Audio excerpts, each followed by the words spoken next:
E aí, galerinha, como vai? Eu também com essa carinha de bunda. Ah, Genival, você tá bem, né? E a Inislena? Tá, sua namorada tá de boa? Na verdade, não é. E você, ô Genivaldo? Na verdade, meu nome é Otávio. Como você tá? Eu tô bem. Otávio, né? Foi mal, cara. Porque você é muito alienígena, né? Você é muito bonita e você é muito feio. É mais ainda o cabro macho.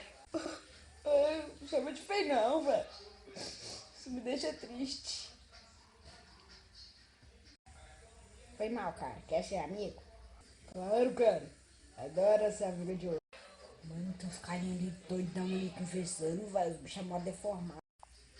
Que isso, cara? Que emoji é esse aí? Deixa.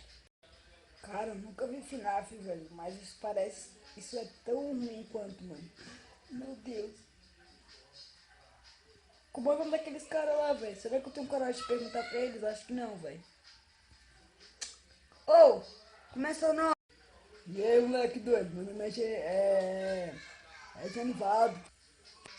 E o meu Antônio, e o seu nome? Meu nome é. Ai, vou dar fora daqui. Fui.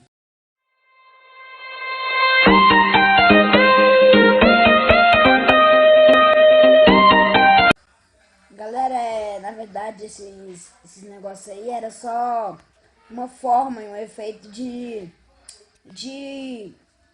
tipo, de fazer um vídeo top, né? Então, primeiramente, eu quero agradecer a mim mesmo, né? Porque fui eu que fiz esses personagens. Ó, pode ter eu nessa figura também, e nessa figura também. E nessa figura também. Galera, então galera, espero que vocês tenham gostado desse vídeo.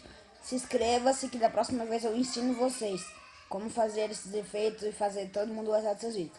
Então até a próxima, galera. Tchau, falou e dá umas palmazinhas aí.